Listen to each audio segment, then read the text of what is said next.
नमस्कार। कैसे हो आप लोग? क्या ऑडियो वीडियो क्लियर है? सुन पा रहे हो तुम लोग मुझे? और कहाँ कहाँ बरसात हो रही है? Good morning, good morning, good morning, good morning. बरसात कहाँ कहाँ हो रही है? बहुत ही खतरनाक मौसम हो रहा है ऐसे। अब थोड़ी कम हो जाए ना बरसात तो ठीक रहे। Good morning, good morning. Audio video clear है, चलो बढ़िया बात है। हाँ, इतनी ज़्यादा भी फिर बाद में क्या ही मतलब। थोड़ी तो कम होनी चाहिए। तुम्हें नहीं लगता? लगता है तुम लोगों को?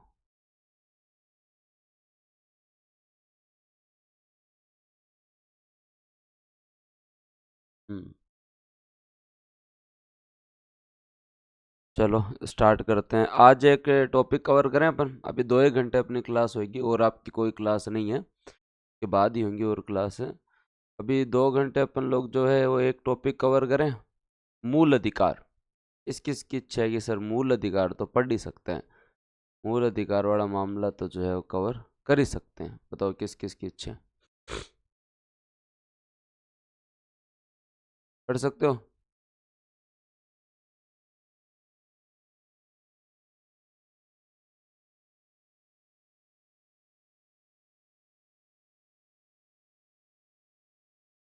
अच्छा टॉपिक है। गुरुजी बारिश रुकने एक छोटी सी रिक्वेस्ट है। हाँ, ये जो आपकी रिक्वेस्ट है ना, ये रिक्वेस्ट का समाधान हो जाएगा। आजकल मैं बैठूंगा तो हर क्लास की नाम और नंबरिंग करवा दूंगा। ठीक है? ओके। श्योर।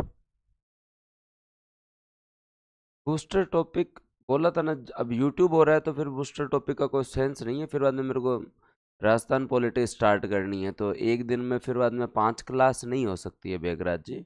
आपका एक यूट्यूब की क्लास हो रही है, एक आपका जो है वो इंडियन पॉलिटी चल रहा है। फिर आरएस वालों के लिए अलग से 15 तारीख से बिहेवियर चल जाएगा। सीईटी वालों के लिए अलग से राजस्थान पॉलिटी चल जाएगा। फिर और क्या चाहिए?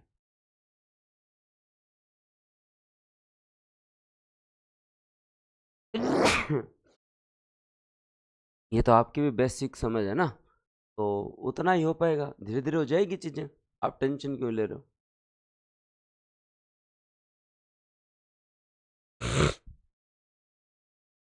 राखी बाद में तुम लोग आओगे तो तुम्हारे राजस्थान इको स्टार्ट करवा दूंगा मैं। राखी बाद में जो है, हाँ, मूल अधिकार पीडीएफ में दिया हुआ है। राजस्थान इको में तुम राखी बाद में जब आओगे तुम 22 तारीख से, तब मैं तुम लोगों की राजस्थान इकोनॉमी स्टार्ट करवा दूंगा। सॉरी भाई। तो करें स्टार्ट? हाँ। नहीं मोहित, सबकी आवाज़ आ रही है। सर आपसे एक रिक्वेस्ट हो रहा है, मेरी एक रिक्वेस्ट है। अब सुबह सुबह डट जाओ।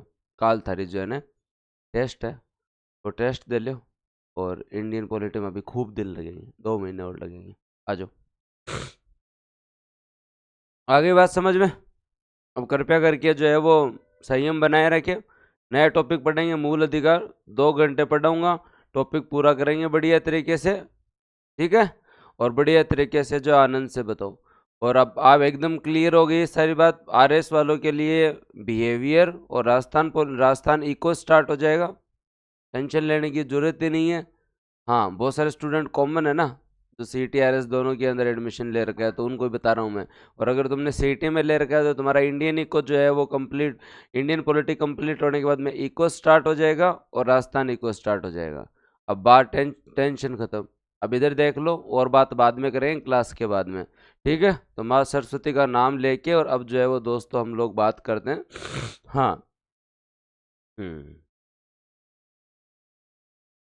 कहाँ तक पहुंच गए थे? मूल अधिकार का टॉपिक स्टार्ट करते हैं। तो पहले तो ये बताओ मूल अधिकार कहाँ से लिए गए हैं? और ये अब तक जो टॉपिक पढ़ाए हैं वो अंडर कंट्रोल है ना? अब तक जो टॉपिक पढ़ाए हैं वो, अब तक आप लोगों को जो टॉपिक याद करवाए गए हैं वो अंडर कंट्रोल है क्या? एकीकरण हो, चाहे दोस्तों आपके यहाँ पे जो है वो एकीकरण से पहले वाला टॉपिक आपके यहाँ संविधान के भाग हो, अनुसूची हो, ये सारे अंडर कंट्रोल है ना? संविधान सभा, संविधान के भाग, अनुसूची, विशेषता, प्रकृति, है, एकीकरण, पुनर्गठन, अब तक है ना? अमेरिका से लिए हुए हैं। पूरा याद है एकदम कंप्लीट। तो आज वैसे ही मूल अधिकार याद करेंगे। सबसे पहले बेसिक समझते हैं कि मूल अधिकार होता क्या है। केवल रट्टा मारने से काम नहीं चलेगा। हम ये देखते हैं कि जो है वो दोस्तों आपके यहाँ मूल अधिकार होते क्या। पहले हम अधिकारों के बारे में बात करते हैं। अधिकार का मतलब होता है व्यक्ति के व्यक्तित्व विकास के लिए जो आवश्यक है ना, जो सहायक है ना, वो उसके लिए राइट है। तो उसके लिए राइट है। जैसे हम बोलते हैं कि शिक्षा का अधिकार। हम अगर पढ़ेंगे नहीं तो हमारे जो है वो व्यक्तित्व है, हमारे पर्सनालिटी डेवलपमेंट, हमारा व्यक्तित्व है, हमारी पर्सनालिटी डेवलपमेंट के लिए जो है वो दोस्तों जो है वो ये जरूरी है। तो इसे हम क्या बोलते हैं, अधिकार बोलते हैं।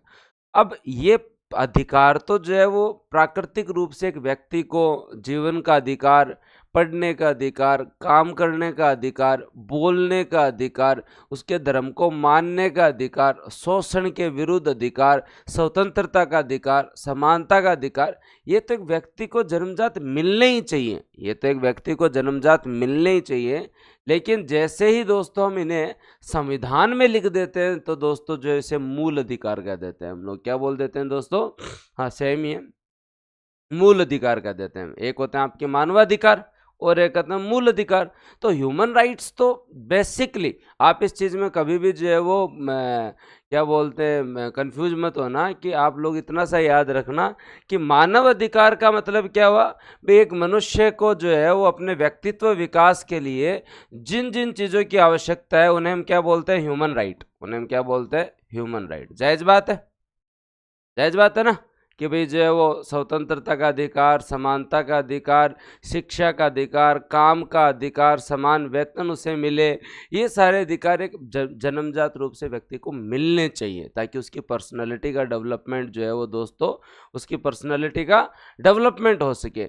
लेकिन इनमें से हम कुछ अधिकारों को संविधान में लिख देते हैं। इनमें से हमारे यहाँ कुछ अधिकार संविधान के अंदर भाग 3 में लिखे हुए हैं, तो उसे हम क्या बोल देते हैं, मूल अधिकार। उसे हम क्या बोल देते हैं दोस्तों आपके यहाँ, मूल अधिकार। उसे हम लोग क्या बोल देते हैं, मूल अधिकार। ये क्लियर होना चाहिए सबसे पहले तो, ये क्लियर होना चाहिए। हाँ सबसे पहले तो ये क्लियर हो जाए। ये DHH कृपया करिए, पर्यटन सब करवा दूंगा मैं, ऊर्जा समय आने पे सारी चीज़ हो जाएगी।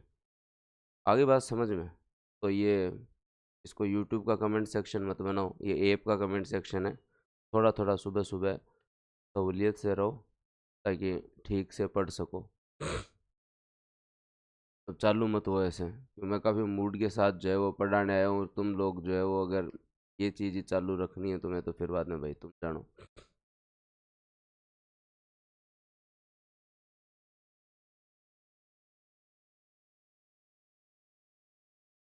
आगे बात समझ में। हाँ मुनेश कह रहा है कि सर इस क्लास की PDF नहीं डली। मुनेश भाई या तो उठे नहीं हो, गए हो तो पानी नहीं, पानी नहीं पिया तो या फिर चाय नहीं पी, या फिर नींद नहीं उठी होगी। क्योंकि हमने जो है वो PDF इसकी मूल अधिकारों तक नहीं, मौलिक कर्तव्य तक डाले हुए कम से कम 4-5 दिन हो गए। तो आगे वाले 5 दिनों की भी मैंने जो उपलब्ध करवा रखी है ना मोनिका जी, इससे संबंधित लाभ आपको नहीं मिले।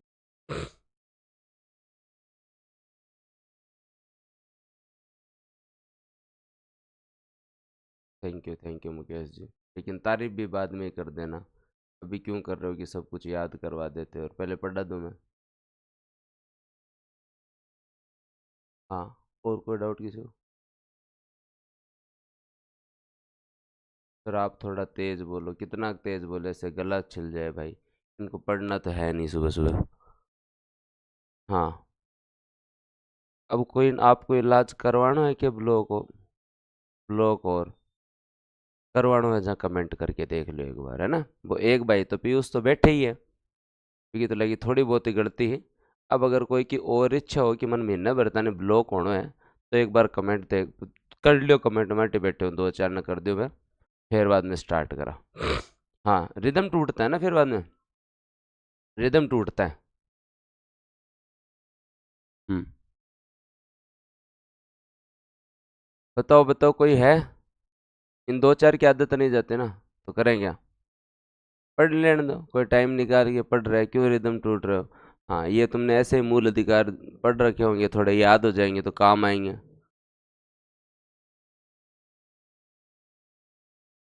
पढ़े तो 2 घंटे पढ़ाऊंगा, ये टॉपिक पूरा करा दूंगा। अपने लक्षण से सही से बैठे रहो ताकि थोड़ा काम आ जाए। तो मानव अधिकार जो है वो दोस्तों सभी को है, लेकिन जिन चीज़ों को हम संविधान में लिख देते हैं उन्हें हम क्या बोलते हैं, मूल अधिकार बोलते हैं। मूल अधिकार की संकल्पना अमेरिका से ली गई है। कहाँ से ली गई है दोस्तों? अमेरिका में से ली गई है। और ये मूल अधिकार हमें किसके विरुद्ध मिलते हैं? मूल अधिकार हमें राज्य के विरुद्ध मिलते हैं। राज्य मतलब दोस्तों आपके यहाँ सरकार के विरुद्ध मिलते हैं। क्या मिलते हैं दोस्तों? आपके यहाँ राज्य के विरुद्ध मिलते हैं। याद रख लेना कि आपके अगर स्वतंत्रता का हनन राज्य नहीं कर सकता। राज्य आपके साथ जो किसी भी प्रकार की असमानता नहीं कर सकता, ना रोजगार में। राज्य आपके साथ कोई भेदभाव नहीं कर सकता। राज्य धर्म के साथ कोई भेदभाव नहीं कर सकता। आई बात समझ में? हम जब अभी पढ़ेंगे आपके यहाँ आर्टिकल जो है वो 12, 13, 14, 15 जब आर्टिकल पढ़ेंगे तो आपको पता चलेगा कि ये मूल अधिकार हमें कोई व्यक्ति के विरुद्ध नहीं मिल रहे हैं। ये किसके विरुद्ध मिल रहे हैं? आपको राज्य के विरुद्ध। मूल अधिकार का ये सेक्शन इसलिए रखा गया है ताकि सरकार जो है वो दोस्तों आपके खिलाफ जो है वो कोई भी ऐसी चीज नहीं कि सरकार जो है वो रोजगार देते हुए जो है वो भेदभाव कर जाए, सरकार जो है वो और काम में भेदभाव कर जाए। नहीं, इनका अगर उल्लंघन होता है तो आप कहाँ जा सकते हैं? इनके उल्लंघन पे आप सुप्रीम कोर्ट जा सकते हैं। इनके उल्लंघन पे आप कहाँ जा सकते हैं? सुप्रीम कोर्ट जा सकते हैं। इसीलिए संविधान के भाग 3 को मैग्ना कार्टा कहा जाता है। और मैग्ना कार्टा का मतलब होता है जो अधिकारों का जो घोषणा पत्र है। सबसे पहले जब ब्रिटेन के अंदर जो है वो राजतंत्र से कुछ अधिकार जब लोगों को दिए गए थे तो वहां सबसे पहले इस शब्द का उल्लेख किया गया था, मैग्ना कार्टा। मैग्ना कार्टा का मतलब होता है कोई भी बड़ा अनाउंसमेंट या राइट्स जब किसी को दिए जाते हैं तो उसे हम क्या बोल देते हैं? Magna carta. उसे हम क्या बोल देते हैं दोस्तों? Magna carta. तो आपको पूछ ले कि संविधान के कौन से भाग को मैग्ना कार्टा कहे, तो भारतीय संविधान के भाग 3 को मैग्ना कार्टा जो है वो कहा जाता है। ये दोस्तों जो है वो न्यायोचित हैं। मैं जल्दीबाजी नहीं कर रहा हूं, एक एक चीज समझा रहा हूं, एक एक चीज समझा रहा हूं ताकि जो है ना कभी भी प्रश्न गलत नहीं हो। नहीं, अब तक तो मूल अधिकार चालू हो जाते हैं। ये न्यायोचित है मतलब व्यक्ति इसके लिए जो है वो अदालत में जा सकता है। व्यक्ति इसके लिए जो है वो अदालत में जा सकता है। ये अधिकार राज्य की मनमानी रवैयों को रोकते हैं। मतलब आपके साथ सरकार कोई जोर जबरदस्ती नहीं कर सकती। आपको स्वतंत्रता, समानता, बंधुता का अधिकार आपको जो है अधिकार है तो है। इसके लिए आपको सुप्रीम कोर्ट की गारंटी है। सुप्रीम कोर्ट में आप जो है वो अगर आपके अधिकारों का हनन होता है तो आप जा सकते हैं। ये वाद योग्य है। ये जो है वो दोस्तों वाद योग्य है, मतलब इसके आधार पे केस चल सकता है। लेकिन इनकी प्रकृति असीमित नहीं है। लेकिन इसकी प्रकृति असीमित नहीं है। सर असीमित कैसे नहीं है? भाई असीमित इसलिए नहीं है, आप लोग याद रख लेना आपके यहाँ पे। और असीमित इसलिए नहीं है, उसको हाँ एग्जैक्टली याद रखना। और वो क्या है दोस्तों कि आपके यहाँ पे आप बोलो मेरे को तो बोलने की स्वतंत्रता है, तो इतनी भी नहीं है बोलने की स्वतंत्रता कि आप कुछ भी बोल दो। बोलने की स्वतंत्रता पे पाबंदी है। पाबंदी है ना कि ऐसा मत बोलो जिससे किसी के स्वास्थ्य पे खतरा हो। ऐसा मत बोलो जिससे समाज के सदाचार पे खतरा हो। ऐसा मत बोलो जो हमारे किसी विदेशी देश जो हमारे किसी मित्र देश के खिलाफ हो। मतलब ये असीमित है, याद रखें। तो दोस्तों इनके माध्यम से संतुलन बिठाया हुआ है। तो ये सारी चीज़ें बताओ मेरे को, फिर उसके बाद में मैं आगे बात करूँगा। बेसिक कॉन्सेप्ट समझ में आया मूल अधिकार का? ये हमने अमेरिका से लिए हैं। संविधान के भाग 3 में उल्लेख हैं। ये राज्य के विरुद्ध मिलते हैं। सुप्रीम कोर्ट में संरक्षण इनके माध्यम से मिलता है। न्यायोचित हैं, वाद योग्य हैं। और दोस्तों जो है वो इनके अंदर जो है वो कुछ ना कुछ प्रतिबंध भी है। इतना समझ में आ गया? पक्की बात? तो पहले मेरे साथ साथ याद करो। पहले आपके समता का अधिकार, राइट टू इक्विटी आपको मिलेगा दोस्तों, जो आपका 14 से 18 हम लोग पढ़ेंगे। स्वतंत्रता का अधिकार 1922 पढ़ेंगे। शोषण के विरुद्ध अधिकार 23-24। धर्म से संबंधित अधिकार 25-28। आपके संस्कृति शिक्षा संबंधी अधिकार 29-30। और फिर संवैधानिक उपचारों का अधिकार। तो सर फिर 12 से 13 में क्या है? 12 से 13 में थोड़ी भूमिका बनेगी। फिर बाद में जो है वो आपके 33, 34, 35 में क्या है? 33, 34, 35 के अंदर लास्ट में बताते हुए जाएंगे कि किन को नहीं मिलेंगे, किन को जो है वो नहीं मिलेंगे। यह किसके अंदर जो है वो दोस्तों जो है वो परिवर्तन किया जा सकता है, परिवर्तन कौन कर सकता है, एकदम डिटेल में पढ़ेंगे। मैग्ना कार्टा का मतलब होता है जब किसी को राइट दिए जाते हैं, अधिकार दिए जाते हैं, तो एक शब्द का उपयोग लिया जाता है मैग्ना कार्टा। ये शब्द सबसे पहले ब्रिटेन में आया था, जब कुछ अधिकार जो है वो वहाँ के लोगों को दिए गए थे, तो उस घोषणा पत्र को मैग्ना कार्टा कहा था। तो हमारे यहाँ भी दोस्तों जो है वो ये बात है।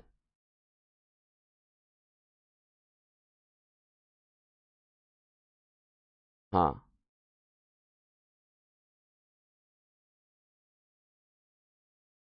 सारे बता दिए ओम प्रकाश जी, 28 और 8 वाला पूरा कॉन्सेप्ट बता दिया मैंने तो। अब आप राज्यों के नाम तो जाके बेसिक पढ़ ही सकते हो। ओम प्रकाश भाई कह रहा है कि जो है वो, हाँ उसके अंदर आपको जो है वो नहीं जाना, ए बी सी डी के अंदर बेसिक समझना है कि ए के अंदर ब्रिटिश भारत के राज्य थे, बी के अंदर रियासतें थी, सी के अंदर चीफ कमिश्नरेट थे, और डी के अंदर अन्य अर्जित राज्य थे। हमने ये जो है वो क्लासिफिकेशन 7वें संविधान संशोधन के तहत जो है वो 1 नवंबर 1956 को ख़त्म कर दिया। अब आपके जो है वो 6 के अंदर जो है वो राज्य है, 7 में कुछ नहीं है, 8 में बेटा जी आपके यहाँ पे क्या यूटी है, और 9 में अब कुछ अलग हो गया है, जिसके अंदर आपके यहाँ पंचायती राज है, फिर नगर पालिका है 9A में, फिर 9B के अंदर सहकारिता है। ठीक है, आगे चलें।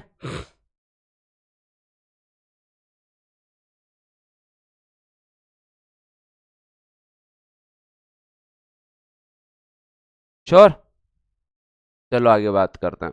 तो आगे ध्यान देते हैं, तो एक बार ये सब पढ़ें। आपके यहाँ जो समता का अधिकार है, समानता का अधिकार आपके यहाँ पे जो है वो कहाँ से कहाँ तक है, एक बार लिखें, 14 से 18। हाँ, 14 से 18 के बारे में हम लोग जो है वो बात करेंगे, 14 से 18 के बारे में हम लोग बात करेंगे।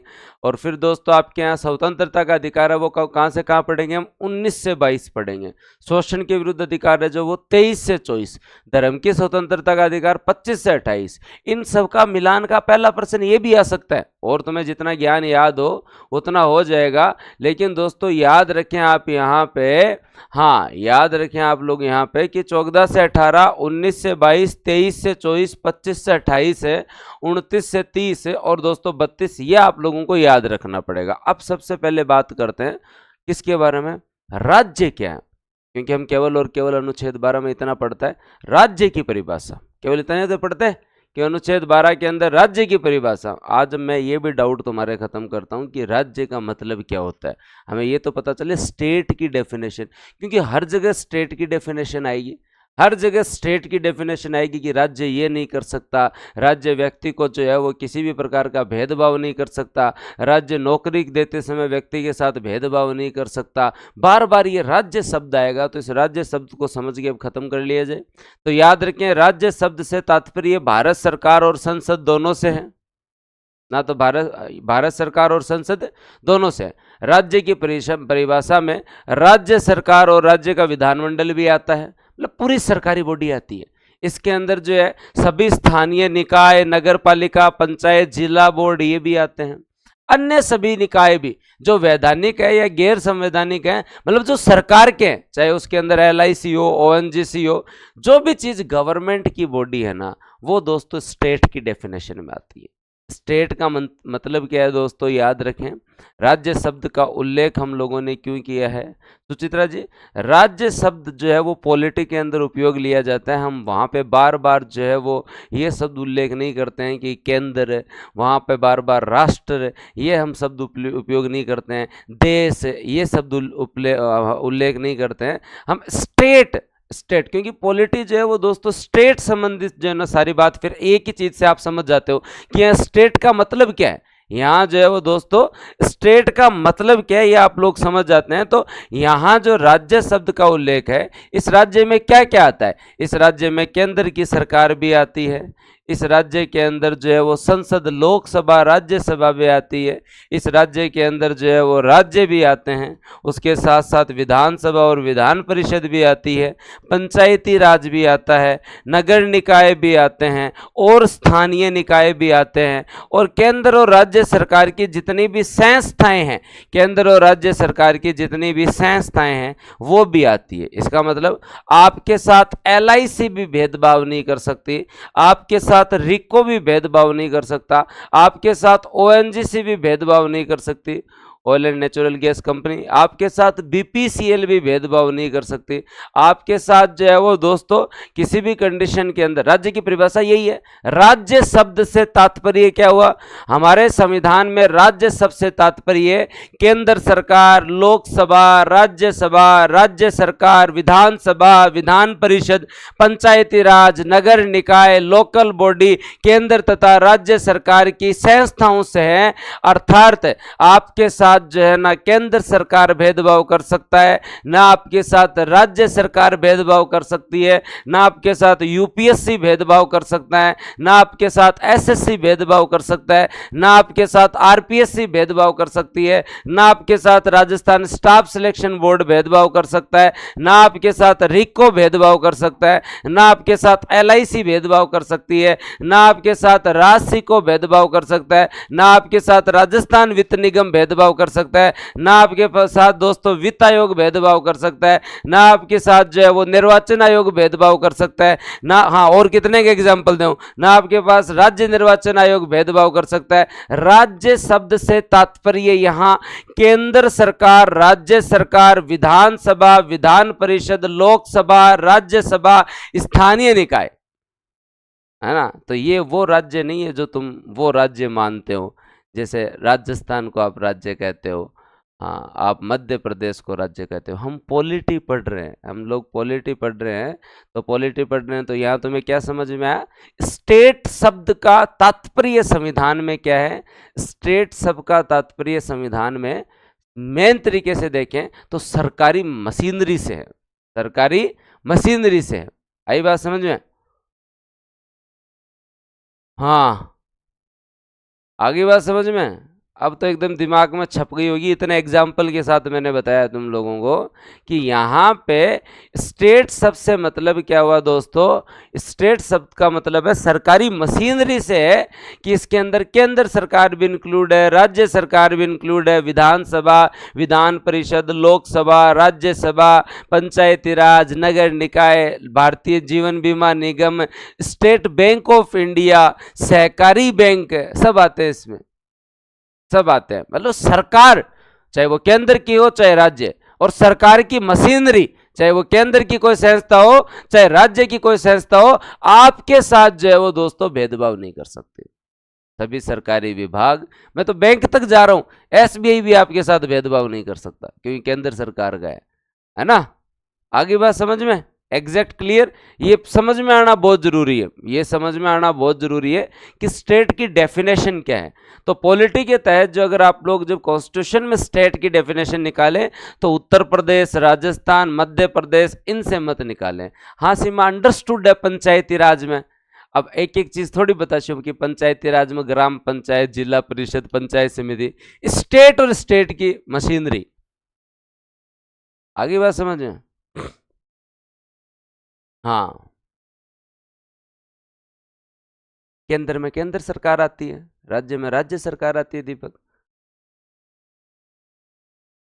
Exact clear? आगे चलो आर्टिकल 13 के अंदर।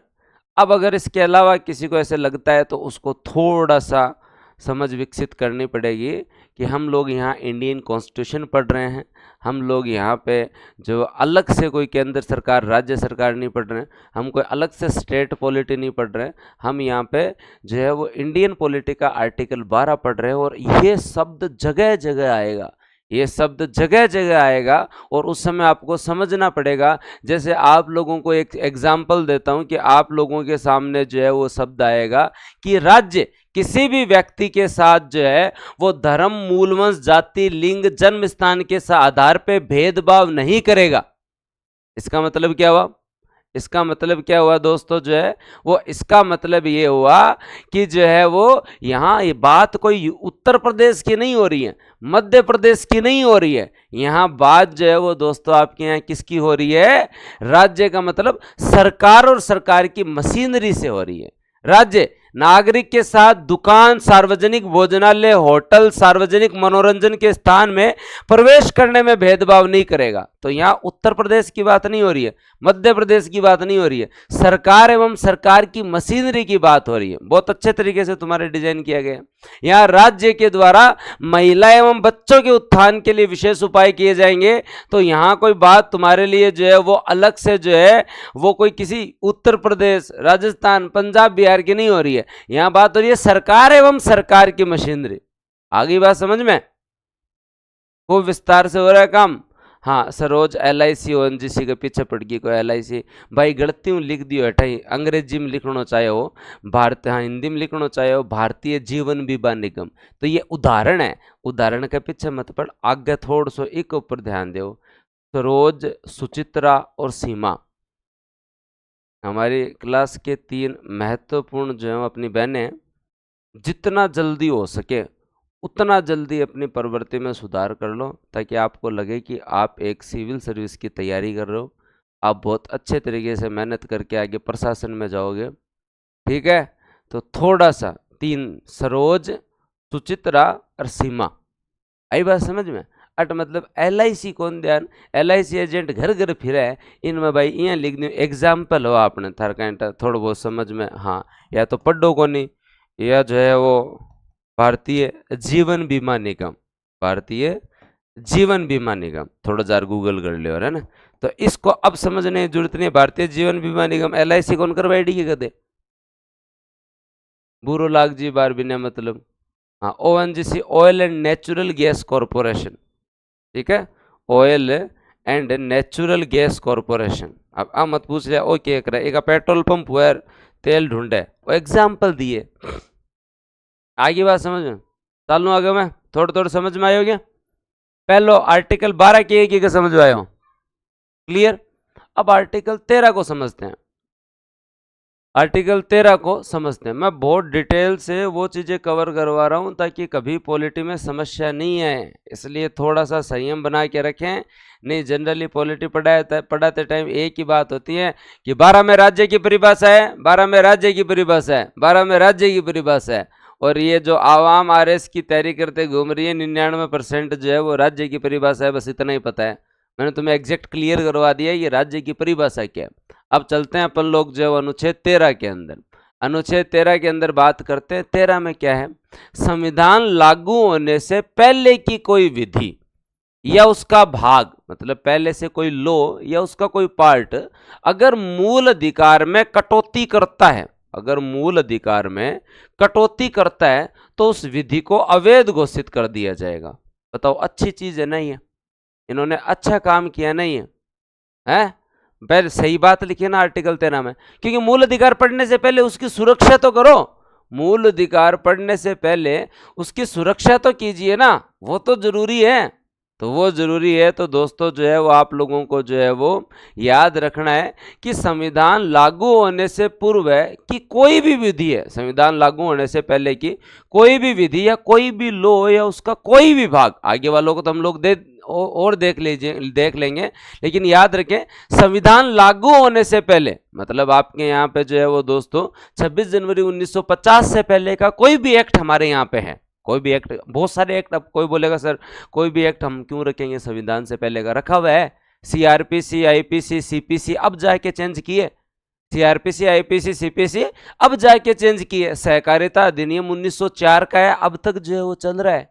तो ये थोड़ी है कि हम उन एक्ट को हटा देंगे, जो काम की चीज है वो रखी हुई है। लेकिन कोई भी पुराना एक्ट, अधिनियम, कोई भी विधि जो है वो अगर मूल अधिकार के जो है वो कटौती करती है या मूल अधिकार में कमी करती है या मूल अधिकारों को समाप्त करती है तो हम उस कानून को ही हटा देंगे, हम उस कानून को ही हटा देंगे। तो 13(1) किस किस को समझ में आया, 13(1) जो है वो किस किस को समझ में आया, आ गया समझ में 13(1) श्योर। हाँ 13(1) एकदम क्लियर है। अब कोई ये पूछ ले कि सर विधि का मतलब क्या होता है, सर जो है वो विधि का मतलब क्या होता है उसके बारे में अगर कोई पूछ ले तो उसके बारे में भी थोड़ी सी बात कर लेते हैं। विधि शब्द का मतलब क्या होता है, इसको भी थोड़ा पढ़े ना, कंफ्यूज हो जाते हैं कई लोग कि विधि क्या है। तो दोस्तों याद रखें विधि का मतलब क्या होता है। विधि का मतलब यहां पे विधि से तात्पर्य दोस्तों याद रखना यह है कि आपकी संसद या आपकी राज्य विधानमंडल या राज्य विधानमंडल जिसमें विधानसभा और विधान परिषद दोनों आते हैं, राज्य विधानमंडल के द्वारा पारित किया गया कोई भी दोस्तों अधिनियम भी विधि कहलाती है। उनके द्वारा पारित किया गया कोई भी आदेश भी विधि कहलाती है। उनके द्वारा बनाया गया कोई भी नियम भी विधि कहलाती है। कोई भी कानून विधि कहलाती है। कोई भी लाया गया अध्यादेश भी विधि कहलाती है। तो आप लोगों को यहाँ ये समझना होगा, काल न कोई विधि की बात आ जाए तो कम से कम एटलीस्ट वो तो पता होना चाहिए कि विधि का मतलब क्या होता है। लो आप बात करते हो, कानून की बात करते हो, तो यहां फिर मैं समझा रहा हूं, यहां फिर यूपी एमपी की बात नहीं करनी। सरकार के द्वारा लाया गया कोई भी एक्ट, सरकार के द्वारा जारी किया गया कोई भी आदेश, सरकार के द्वारा बनाया गया कोई भी नियम, सरकार के द्वारा बनाया गया कोई भी कानून, राज्यपाल राष्ट्रपति द्वारा लाया गया दोस्तों कोई भी आपका अध्यादेश, ये किसके अंदर आता है दोस्तों, याद रख लेना। हाँ, अध्यादेश, सरकार के द्वारा लाई गई कोई भी अधिसूचना नोटिफिकेशन, सरकार के द्वारा जारी किया गया कोई भी परिपत्र, सरकार के द्वारा जारी किया गया कोई भी सर्कुलर, ये सब कुछ विधि में आते हैं। तो ताकि कम से कम विधि की टेंशन खत्म नहीं हो, विधि की टेंशन खत्म हो जाए, ताकि समझ में आ गया लो क्या होता है। बार बार ये शब्द आएगा ना तो पॉलिटी की एक समझ विकसित होनी जरूरी है। बार बार ये शब्द आएगा, आप लोग लास्ट तक पढ़ते रहोगे ना तो ये शब्द आते रहेंगे कि राज्य से क्या तात्पर्य है। राज्य से क्या तात्पर्य है, संसद, केंद्र सरकार, राज्य सरकार, विधानमंडल, पंचायती राज, नगर निकाय। हाँ, तो सरकार के द्वारा जो है वो दोस्तों जो है वो याद रखें, सरकार के द्वारा जो है वो याद रखें, क्या याद रखना है, सरकार के द्वारा लाया गया कोई अधिनियम, आदेश, नियम, कानून, अध्यादेश, अधिसूचना, परिपत्र, इन सब को जो है वो हम विधि बोलते हैं। अब कई बोलते हैं सर इतना सब होता है क्या? हाँ होता है, इतना सब होता है। अब इनको अपन अलग से पढ़ें तो बहुत समय लग जाए। इनको आप जब आरएस की तैयारी करेंगे तो आपको इनके बारे में अंतर पता चलेगा। आदेश क्या होता है, अधिसूचना क्या होती है, परिपत्र क्या होता है, इनके बारे में पता चलता है। जैसे कोई विभाग अपने सभी लोगों को सूचित करके निकालता है तो वो सर्कुलर होता है। क्या स्कूल में नहीं आता कभी कभी सर्कुलर आया है? हाँ, स्कूल के अंदर नहीं आता ये। आप में से कोई सरकारी मास्टर है तो आपको नहीं पता कि सर्कुलर आया है शिक्षा विभाग का, जिसमें जो है वो टाइम अब है ना 9 बजे नहीं है, 9:30 बजे है। आता ना ऐसे, आया ऐसे सुना होगा। और उसके बाद में कभी कभी सरकार का नहीं सुनते आप, अधिसूचना आई है भाई, अधिसूचना के तहत ये चीज़ लागू हुई है, अधिसूचना आई है सरकार की, सरकार ने जो अधिसूचना निकाली है, सुनते हो कभी कभी। हाँ, ये सरकार का आदेश आया है कि शनिवार और रविवार को भी जो है वो सरकारी कार्यालय खुले रहेंगे। आपात राहत के लिए, बाढ़ से निपटने के लिए जो है वो आदेश आया है सरकार का कि शनिवार और रविवार को भी सरकारी कार्यालय खुले रहेंगे। आता है कभी कभी। हाँ, निविदा अलग होती है, उसके तहत टेंडर करते हैं हम। हाँ, तो पहली चीज़ तो मुझे ये बताओ, अब इससे ज़्यादा डिटेल में जाएंगे तो फिर बाद में तुम्हें 3 साल के पॉलिटी के अंदर जो है वो एडमिशन लेना पड़ेगा। पहले तुम लोग बीए करोगे, फिर पॉलिटी में एमए करोगे। मैं तुम्हें केवल और केवल वो पॉलिटी पढ़ा रहा हूँ जो आरएस में काम आएगी, लेकिन सबसे पहले मैं तुम्हें थोड़ा पॉलिटी में समझदार बना रहा हूँ। और मेरे को समझदार बनाते बनाते तुम्हें 10-15 दिन हो गए। कुछ ऐसे हैं जो समझदार बनना ही नहीं चाहते उनका मैं क्या करूँ।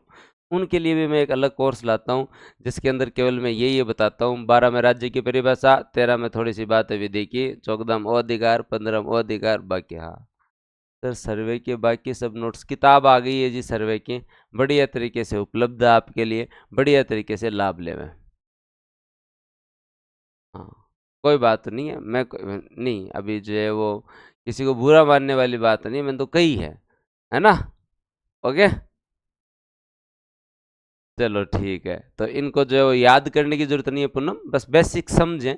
ये गवर्नमेंट कुछ चीजें जारी करती है, उनको हम विधि से पर्याय ले रहे हैं, बात क्लियर। अब 13(2) गजब है, अब जो है वो 13(2) गजब है।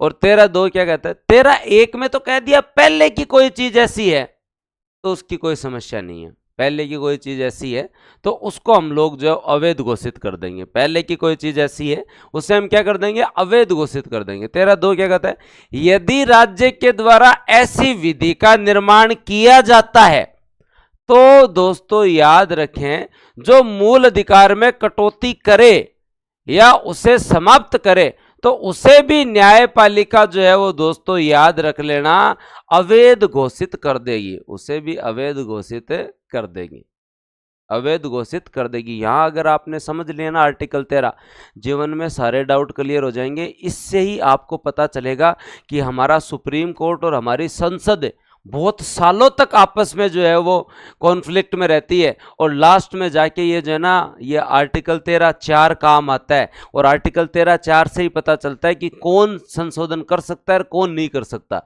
13(1) और 2 को ढंग से समझिए।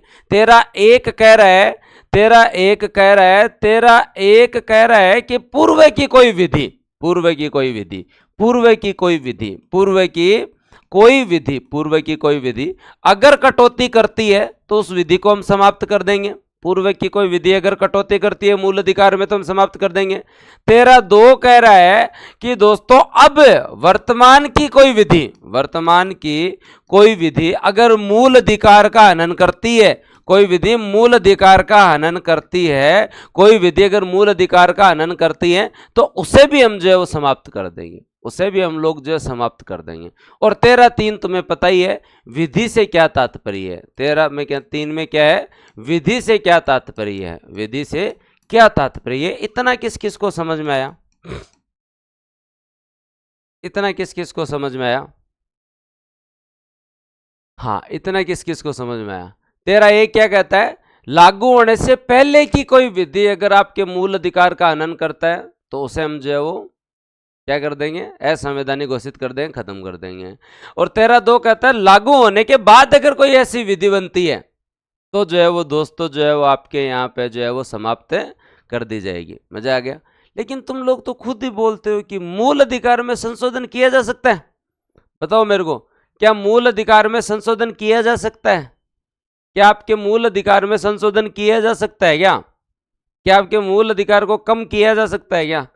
क्या मूल अधिकार में कटौती की जा सकती है क्या? आप तो कह रहे हो पहले की विधि अगर कोई कमी करती है तो उसे हम जो है वो कर देंगे खत्म।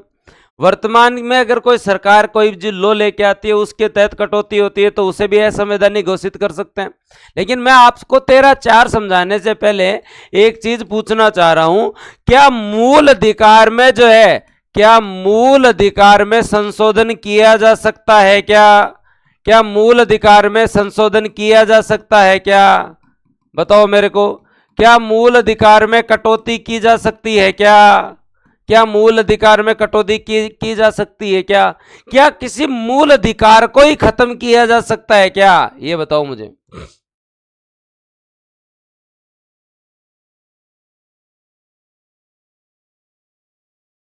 जो नहीं बोल रहे हैं वो गलत है, जो नहीं बोल रहे हैं वो गलत है। मूल अधिकार के अंदर संशोधन भी किया जा सकता है, मूल अधिकार के अंदर जो है वो दोस्तों खत्म भी किया जा सकता है। आर्टिकल 19 में संपत्ति का अधिकार था ना, आर्टिकल 19 में संपत्ति का अधिकार था ना, और उसे हम लोगों ने जो है वो खत्म करके एक वैधानिक अधिकार बना दिया 300A। और मूल अधिकार में कटौती भी की जा सकती है जब आपके यहाँ आपातकाल लगा हो, जब आपके यहाँ आपातकाल लगाओ। पहली चीज क्लियर हुई। ये जो नहीं कर रहे थे, नहीं का राग मतलब करें, पहली बात एग्जाम्पल के साथ बता रहा हूं मैं तुम्हें। मूल अधिकार में अमेंडमेंट भी किया जा सकता है, बहुत बार किया हुआ है। मूल अधिकार दोस्तों जो है वो खत्म भी किए जा सकते हैं, जैसे आपके आर्टिकल 19 में संपत्ति का अधिकार था। दिमाग का थोड़ा द्वार खुले तो सर ये कर सकते हैं, तो फिर आपने ये कैसे कहा 13(1) के अंदर की कोई पुरानी विधि अगर मूल अधिकार में कमी करे तो उसे हटा देंगे, वर्तमान विधि कोई मूल अधिकार में कटौती करें तो उसे हटा देंगे। तो आप तो कह रहे हो कि जो है वो ये कर सकते हैं। तो तेरा 4 ये कहता है कि दोस्तों आपके यहाँ जो है ये जो तेरा 1 और ये तेरा 2 और ये लागू होते हैं ना, ये सामान्य विधि पे लागू होते हैं। सामान्य विधि से आप कोई भी चीज में कटौती नहीं कर सकते, सामान्य विधि से आप कटौती नहीं कर सकते।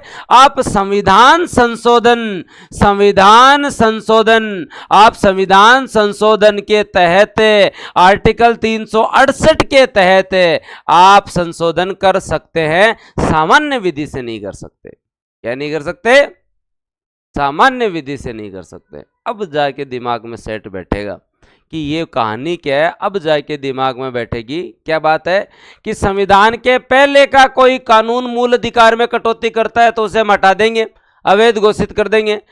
संविधान के बाद में कोई कानून का ऐसा निर्माण करते हैं जो मूल अधिकार में कटौती करता है तो उसे भी हटा देंगे, जायज बात है।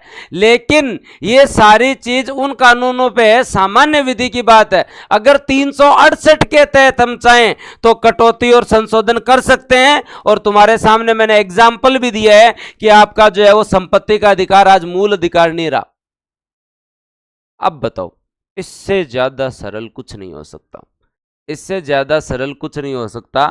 तेरा 1 कहता है कि लागू होने से पहले का कोई विधि अगर कटौती करती है तो उसे हटा देंगे, ठीक है।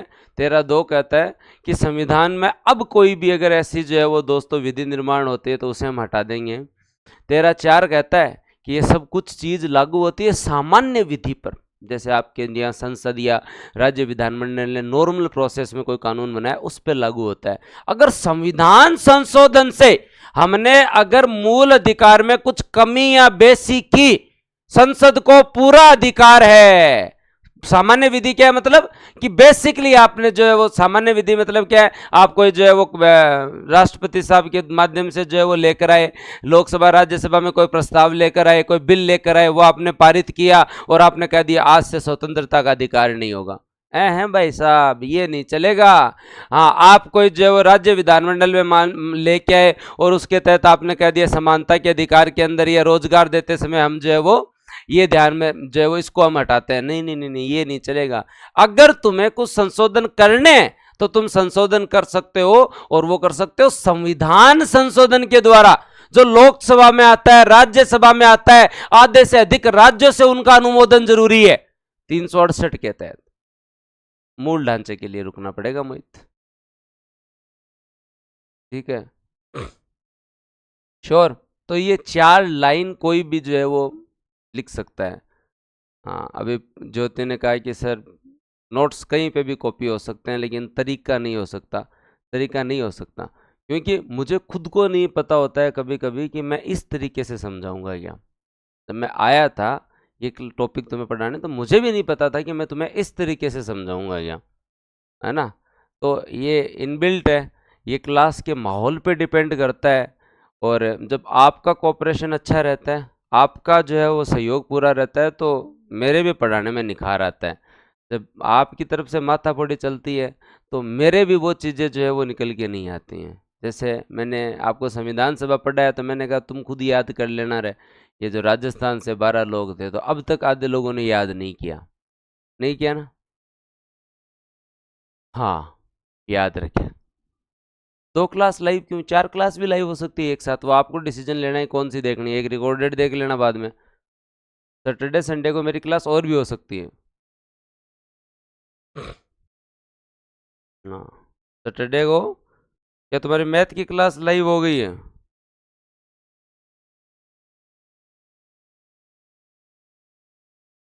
तो जिसको मैथ देखने हो मैथ देख लो। हाँ, हमारे पुराने प्लेटफॉर्म पे तो 8-8 क्लास हुआ करती थी। रुको हूँ क्या, बाद में पढ़ोगे?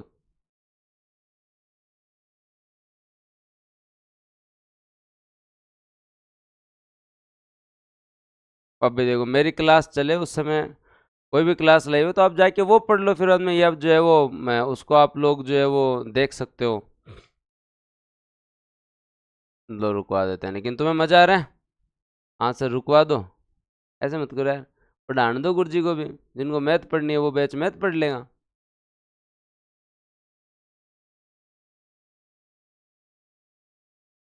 वाह, वो भी बात सही है, कंटिन्यूटी सही है।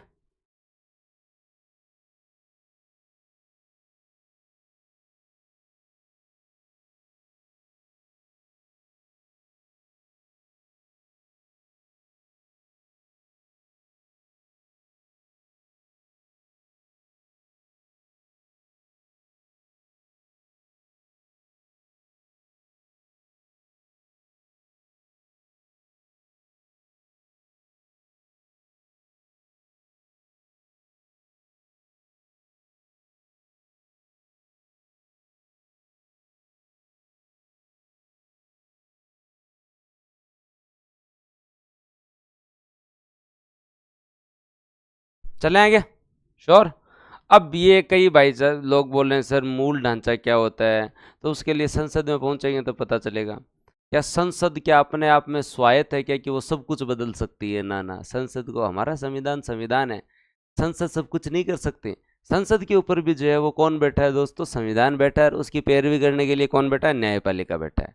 तो ये आप लोगों को तब समझ में आएगा जब हम लोग जो आगे चलेंगे और संविधान संशोधन बेसिकली पढ़ेंगे ना, तब समझ में आएगा। पर आर्टिकल 13 एकदम क्लियर है तुम लोगों को, एग्जैक्ट क्लियर है ना? मैं आर्टिकल 14 में चलूं, 12 और 13 जो है वो एकदम क्लियर है। उसके बाद में हम 14 में चलते हैं और आर्टिकल 14 के बारे में बात करते हैं। आर्टिकल 14 क्या कहता है दोस्तों, उसके बारे में हम लोग बात करते हैं आपके यहाँ पे।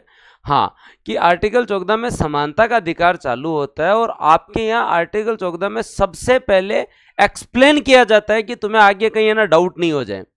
क्या दोस्तों जो है वो आगे कोई भी डाउट नहीं हो जाए कि भारत के राज्य क्षेत्र में किसी भी व्यक्ति को विधि के समक्ष समानता या समान संरक्षण से जो है वो वंचित नहीं किया जाएगा। समक्ष समानता और समान संरक्षण से वंचित नहीं किया जाएगा। समक्ष समानता और समान संरक्षण से जो है वो वंचित नहीं किया जाएगा। का सर इन दोनों में अंतर बताओ। विधि के समक्ष समानता और विधि का समान संरक्षण, इन दोनों में अंतर बताओ। देखो, विधि के समक्ष समानता की बात ये है, आप लोगों के यहाँ पे याद रखें कि विधि के समक्ष समानता से तात्पर्य यहाँ पे ये है कि विधि के सामने सब बराबर हैं। विधि के सामने सब बराबर हैं, कोई भेदभाव नहीं है, चाहे अगला राष्ट्रपति हो, चाहे अगला राज्यपाल हो, चाहे कोई भी हो, विधि के समक्ष सब समान है। विधि के समक्ष सब समान है। तो याद रखें, यह अवधारणा किसी भी व्यक्ति के पक्ष में कोई भी विशेषाधिकार नहीं देती है कि कोई भी आदमी का कोई स्पेशल प्रिविलेज नहीं होगा, अर्थात सबके साथ समान व्यवहार किया जाएगा। अर्थात सबके साथ समान व्यवहार किया जाएगा। यह अवधारणा हमने कहां से ली? ब्रिटेन से ली। लेकिन क्या भारत में ये बात ठीक है? हमें ये दोनों क्यों लेने पड़े? बहुत सारे लोग जो है वो कहते हैं गुरुजी एक से ही काम चल जाता, हमें कंफ्यूज करने के लिए लिए हैं क्या? सिलेबस बढ़ाने के लिए लिए हैं क्या? हमें ये दोनों क्यों लेने पड़े कि सभी के साथ समान व्यवहार किया जाएगा? तो दोस्तों, इससे पहले कहानी पे हम लोग चलते हैं और उस कहानी को समझना जरूरी है। जब संविधान सभा में समानता के बारे में बात हो रही थी, जब संविधान सभा के अंदर दोस्तों, जब संविधान सभा के अंदर समानता के अधिकार पे जब चर्चा हो रही थी, तो समानता के अधिकार पे चर्चा करते समय, समानता के अधिकार पर दोस्तों चर्चा करते समय सबसे बड़ा डिस्प्यूट यही था कि एक दिन में समानता लागू करना भी अपने आप में कुछ लोगों के लिए असमानता या कुछ लोगों के लिए जो है वो दोस्तों भेदभाव हो सकता है। संविधान सभा वालों ने भी यही कहा। उस समय जब डिस्कशन कर रहे थे ना, तो उन्होंने भी एग्जैक्ट ये कहा कि आप जिस इक्वलिटी की बात कर रहे हैं, आप जिस समानता की बात कर रहे हैं, समानता भी अपने आप में दुखदाई हो सकती है, इसके भी कुछ नकारात्मक पक्ष है। तो किसी ने कहा कि सर एग्जाम्पल दे के बताओ। तो एग्जाम्पल दे के बताया गया कि अगर मैं आपको एक बेसिक एग्जाम्पल दूं कि आज का दिन 26 जनवरी 1950 का दिन है, और 26 जनवरी 1950 से पहले की कहानी पे चलते हैं, और दोस्तों 26 जनवरी 1950 के बाद की कहानी पे चलते हैं। समान संरक्षण की आवश्यकता क्यों पड़ी? मान लीजिए कि आपके पास जो है वो 2 घोड़े हैं, आपके पास जो है वो दोस्तों जो है वो 2 घोड़े हैं, और जो 2 घोड़े हैं उनमें से एक घोड़े को आप बढ़िया एक अच्छी डाइट दे रहे हैं, आप एक अच्छा पोषण दे रहे हैं, आप उसको एक बहुत अच्छा प्रशिक्षण दे रहे हैं, आप उसको समाज में एक बहुत अच्छा स्तर दे रहे हैं, उसके साथ कोई भेदभाव नहीं किया जा रहा। और एक घोड़ा जो है उसे ना सही तरीके से पोषण मिल रहा है, उसके पोषण में कमी है, उसके जो है वो प्रशिक्षण में कमी है, उसके साथ साथ दोस्तों जो है उसके जो है वो स्तर के अंदर कमी नहीं है, लेकिन उसके साथ जो है वो भेदभाव सदियों से हो रहा है, भेदभाव सदियों से हो रहा है। और मैं जो है, मैं नहीं, ये संविधान नहीं दोस्तों, ये देश है, ये आज़ादी के बाद है, आप लोगों के लिए कहते हैं कि घोड़ा नंबर 1 और घोड़ा नंबर 2 आज से समानता के अधिकार के तहत 100 मीटर की रेस में दौड़ेंगे और जो जीतेगा उसे वो मिल जाएगा। तो क्या बताओ, ये समानता जायज़ है? बताओ, क्या ये समानता जायज़ है? क्या ये समानता का अधिकार कहीं आप लोगों के लिए असमानता प्रतीत नहीं कर रहा? तो ये डाउट, ये चीज़ जहन में जो है वो है, ये चीज जहन में संविधान सभा वालों के भी थी कि हमारे यहाँ केवल विधि के समक्ष समानता दी। तो भारतीय जो कल्चर था उस देश में सदियों से एक वर्ग के साथ जाने अनजाने में ही सही कुछ ना कुछ भेदभाव तो हुआ है। और अगर हम कोई भी अगर उच्च वर्ग से है तो उसे भी ये मानना चाहिए, क्योंकि आप ये याद रखें कि पहली चीज़ तो आरक्षण जो है वो केवल और केवल नौकरी प्राप्त करने का माध्यम नहीं है। आरक्षण सामाजिक न्याय की अवधारणा है। आरक्षण सामाजिक न्याय की अवधारणा है। अगर कोई व्यक्ति आरक्षण के प्रति नेगेटिव है तो उसे मैं ये ध्यान में दिलाना चाहता हूं कि आज भारत के अंदर कोई भी जाति नहीं है जिसके पास आरक्षण नहीं है। याद रखें, आज भारत के अंदर कोई भी जाति नहीं है जिसके पास आरक्षण नहीं है। हर ने जो है वो रिजर्वेशन प्राप्त कर रखा है। रिजर्वेशन में कुछ खामियां हो सकती हैं और उन खामियों पे चर्चा हो सकती है, उन खामियों को सुधारा जा सकता है और हमने सुधारा भी है। जैसे हमने ओबीसी के अंदर जो है क्रीमी लेयर और नॉन क्रीमी लेयर किया, हमने जो आर्थिक आधार पे जो है वो दोस्तों सामान्य वर्ग के अंदर जो है वो हमने आरक्षण दिया, है ना। लेकिन कभी भी अगर कोई स्टूडेंट है अगर अपनी प्रवृत्ति के अंदर है उसे लगता है तो वो फिर बाद में उसे हम आज यहाँ बैठे बैठे 1900 में नहीं जा सकते, 1800 में नहीं जा सकते, 1700 में नहीं जा सकते, 1500 में नहीं जा सकते, 500 ईस्वी में नहीं जा सकते, हम लोग 200 ईस्वी में नहीं जा सकते। लेकिन हम किताबें पढ़ सकते हैं, हम कल्पना कर सकते हैं उस समाज की जिस समाज के अंदर जो है वो गांव में किसी एक वर्ग को बसने नहीं दिया जाता था, वो लोग गांव से बाहर बसते थे। जो समाज जो है वो दोस्तों जो है वो वंचित था, जो बराबर बैठ नहीं सकता था, जो बराबर जिस समाज को जो है वो साथ बिठा के खाना नहीं खिलाया जाता था, तो उस संकल्पना के अंदर भेदभाव था और ये हमें मानना पड़ेगा। अगर आप लोग जो है वो नहीं मानते हो तो आप खुद से झूठ बोल रहे हैं, आप किसी वास्तविकता को नकार कर रहे हो और आपके व्यक्तित्व में कहीं ना कहीं एक प्रवृत्ति है जो किसी चीज़ के होते हुए भी उसे स्वीकार नहीं कर रही है। और इस प्रवृत्ति के साथ अगर आप प्रशासन में जाते हैं तो आप प्रशासन को लाभ नहीं, प्रशासन को जो है वो कहीं ना कहीं आप नुकसान ही पहुंचाएंगे, याद रखें। और केवल 75 साल की इस प्रोविजन से अगर आपको दिक्कत हो रही है, केवल और केवल 75 साल के इस प्रोविजन से दिक्कत हो रही है, तो उनको तो दिक्कत जो है वो कितने सालों तक रही है। उन्हें तो दबी जुबान में कभी बोला भी नहीं, कभी दबी जुबान में बोला भी नहीं। अगर आप 75 साल में ही अगर इस प्रवृत्ति से अगर जो सामाजिक न्याय के लिए है और जो सबको प्राप्त है, जो उच्च वर्ग को ईडब्ल्यूएस के माध्यम से है, आपके यहाँ जो है पिछड़े वर्ग को ओबीसी के माध्यम से है, एससी एसटी को एससी एसटी के माध्यम से है, ठीक है। तो आपको अगर 75 ईयर के अंदर ही अगर इतनी समस्या इससे है तो सोचिए पिछले जो है वो दोस्तों आपके जो है वो 1947 सालों के अंदर जो है वो कितनी समस्याएं हुई होंगी। जायज़ बात है। तो आरक्षण जो है वो सामाजिक न्याय की संकल्पना है। ये केवल और केवल जो, हाँ इसके साथ ये बात भी जायज़ है कि जिनके परिवार में एक आईएएस बन गए जो है वो एक बार सशक्त हो गए तो बार बार क्या जरूरत है उसको मिले ना जो वंचित हैं। ये बात डिबेट के लिए जरूरी है, संवाद के लिए जरूरी है। जिस परिवार ने एक बार लाभ ले लिया, जिस परिवार का सशक्तिकरण हो गया, उसे बार बार रिपीट में नहीं मिले। इस पर सुप्रीम कोर्ट ने हाल ही में कहा, उसके ऊपर भी अपन डिस्कशन करेंगे, उसके ऊपर एक अलग सेशन लेंगे कि आगे आने वाले टाइम में एससी एसटी के अंदर क्रिमिनल ईयर होगा नहीं होगा, क्या बात है, तो आप जो है वो संसद का क्या मानना है, सरकार का क्या मानना है, उस पर भी हम बात करेंगे, ठीक है। और criminal layer non criminal layer जो है वो इनकम के आधार पे होता है, वो भी हम लोग बात करेंगे। लेकिन ये सारी चीज़ों के माध्यम से दोस्तों जो है वो आप लोगों को एग्जैक्ट ये पता होना चाहिए। ये कभी भी अगर आपको डाउट आए तो इन दो घोड़ों की प्रवृत्ति देखना, और अगर आप इन्हें 100 मीटर के लिए बराबर दौड़ने के लिए समानता का अधिकार दे तो बताओ गलत है ना? गलत है या नहीं है? हाँ, गलत है या नहीं है? गलत है।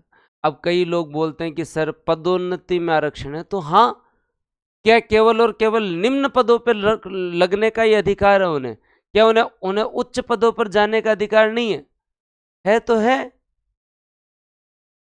तो अपने विचारों को थोड़ा उदारवादी बनाएं, क्योंकि आप समाज के उस पक्ष में हैं। आप आगे जाके आरएस बनते हैं, आरपीएस बनते हैं, आरटीएस बनते हैं, पटवारी बनते हैं, ग्राम सेवक बनते हैं, आपसे लोग प्रभावित होंगे। आपके ऊपर नजरें सबकी होंगी और आपसे लोग उम्मीद करेंगे, ठीक है, तो याद रखें। श्योर, क्लियर, चले आइए, पढ़ना है पॉलिटी, उठते पॉलिटी, चलो बाहर चलो, डिस्टर्ब नहीं कर, क्यों ऐसे नहीं चलेगा यहाँ पे। हाँ पापा,